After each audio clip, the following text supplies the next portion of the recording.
కానీ, వ్యాపారంలో కానీ, పశువుల మందులో కానీ, గొర్రెల సంపదల్లో కానీ అటువంటి వాడికి యేసు నామములో అభివృద్ధి కలిగిన మేలు నింపుతాడు. దేవుడి స్తోత్రం, హల్లెలూయా. కింద వాక్యాన్ని గమనిస్తూ ఉంటే అదే వాక్యంలో ఆయన చట్టం, హల్లెలూయా, దేవుళ్ళు కరెక్ట్ గా ఉండి దేవుడి కోసం జీవించే వ్యక్తిగా ఉండి ఒక 10 రూపాయలు సంపాదించుకుంటే దేవుడి సేవకిస్తూ అన్నం లేని వాడికి అన్నం పెట్టేవాడిగా మారుస్తున్నా నిన్ను కూడా దేవుడు చూస్తున్నాడు.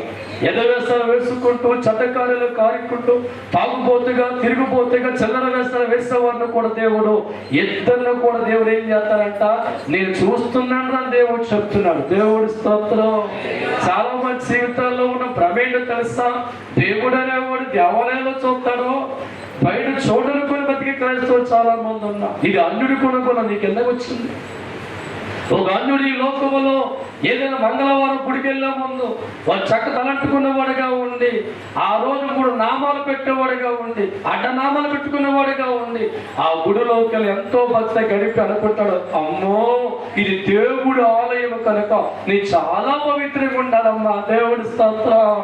ఇక్కడ నా జీవితం దేవుడు చూస్తాడు కనుక అనుకొని చాలా చక్కగా బుద్ధిమంతుడిగా ఉండి, నోట్లో ఏలు పెట్టినా కొరకలేడమని బుద్ధిమంతుడిగా ఉండి వాడు చూస్తే ముద్దొస్తాడు. దేవుడి స్తోత్రం. ఆ కంట బయటకు అక్కడ చేయి సిగరెట్ వెలిగిస్తాడు. బయటికి రాగానే సిగరెట్ వెలిగిస్తాడు.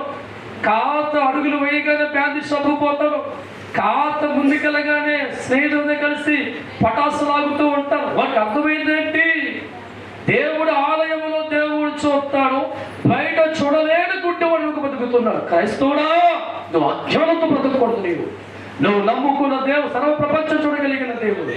నువ్వు నమ్మిన దేవుడు ప్రపంచం యావత్తును కూడా రెప్పపాటులో చూడగలిగిన సమర్థవంతులు. ఈ మాట నీ గుండెల్లో ఉండి జాగ్రత్త పడే వ్యక్తిగా ఉంటే తప్ప నువ్వు ఆశీర్వాదం చూడలేవు. ఈ మందిరంలో ఒకలా ఉండి బయట ఒకలా ఉన్న వ్యక్తుల జీవితం ఎలా బాగుపడతాయి?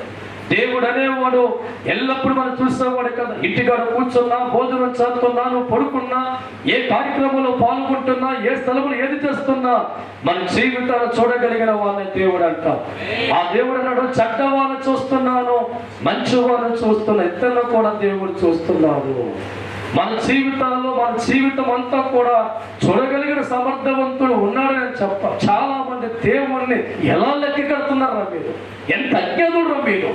ఒక దేవుడు ఒక మందిరంలో జాగ్రత్తగా ఉంటే అది తీనుకున్నా కానీ బయటికి వెళ్ళక జీవితాన్ని కాపాడుకోవా?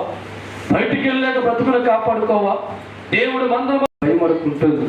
ఇది దేవుడు గుడి, ఇందులో దేవుడు ఉంటాడు అని ఆ ఉన్న గంట సేపు కూడా ఆ గుడిలో చాలా జాగ్రత్తగా ఉంటాడు. మాటని చాలా జాగ్రత్త కాపాడుకుంటాడు. చూపును కూడా చాలా జాగ్రత్త కాపాడుకుంటాడు. ఎక్కడ కూడా దేవాలయాలకు వెళ్ళిన మనిషి చెడ్డ ప్రవర్తన కానీ, చెడ్డ మాట కానీ, ఒక సిగరెట్ తాగడం కానీ, స్మోకింగ్ చేయడం కానీ చేయక దేవాలయంలో దేవుడు ఉంటాడని నమ్మి చాలా జాగ్రత్తగా తన బతుకుని కాపాడుతాడు. ఆ వ్యక్తి దేవాలయం నుంచి బయటకు వచ్చిన తర్వాత మళ్ళా మామూలే, మళ్ళా చెడ్డ మాటలు పలికేవాడిగా, తాగుతున్నవాడిగా, సిగరెట్లు కాల్చేవాడిగా ఉంటాడు. అతనికి అర్థమైంది ఏంటి తెలుసా? దేవాలయంలో దేవుడు ఉండి చూడతాడు, బయట దేవుడు చూడడు అనే మనసు వాడుకుంటాడు. ఒక్కసారి బైబిల్లో మనం చూద్దాం. సామెతల గ్రంథం రాయలసీమ 3వ వచనం చదువుతున్న మాట, దేవుడు అనేవాడు ప్రతి స్థలములో ఉన్న మనుషుల్ని, స్థలాన్ని చూడగలిగిన వాడు. తప్పకుండా ఒక్కసారి హల్లెలూయా. లోకంలో ఉన్నవాడికి ఉన్న భయం కేవలం కంట మాత్రమే. దేవాలయంలో దేవుడు ఉంటాడు అని భయపడ్డాడు కనుక, అక్కడ దేవుడు చూస్తాడేమో ఆలోచన ఉంది కనుక చెడ్డ ప్రవర్తన కలిగిన వాడిగా వాడి జీవితం ఉండలేదు. బూతు మాటలు పలికేవాడిగా వాడి జీవితం ఉండలేదు. ఎక్కడ కూడా చెడు ప్రవర్తన కలిగి లేక వాడు దేవుడు ఆ గుడిలో ఉంటాడని నమ్మి ఓ గంట ప్రత్యేకంగా ఉన్నాడు. కానీ బయటకు వచ్చిన తర్వాత అనుకుంటున్నాడు దేవుడు దేవాలయం మాత్రమే చూస్తాడు. బయట దేవుడు చూడలేనుకున్న వాడిగా మారి చెడుపోయిన వాడిగా, తాగుబోతుగా, స్మోకర్గా తన జీవితాన్ని మార్చుకున్నవాడైతే క్రైస్తవులతో దేవుడు చెప్తున్న మాట, యెహోవా కన్నులు ప్రతి స్థలమును చూడగలిగిన వాడు. హల్లెలూయా. ఈరోజు మన జీవితాలు ఎక్కడ ఉన్నా దేవుడు చూస్తున్న భయం మన గుండెలో ఉండాలి. కేవలం దేవుడు మందిరములు మాత్రమే దేవుడు చూడగలిగిన వాడు. ఈ మందిరం తర్వాత దేవుడు చూడాలనుకున్న వారు ఎప్పుడూ కూడా మంచి ప్రవర్తన కలిగి వారి జీవితాలు ఉండవు, మంచి అలవాట్లు వారి జీవితాలు ఉండవు. ఈరోజు దేవుడు చెప్తున్న మాట, కేవలం దేవుడు మందిరంలో మాత్రమే చూడడం కాదు, యావత్తు ప్రపంచంలో ఉన్న మన జీవితాలు దేవుడు చూడగలడు.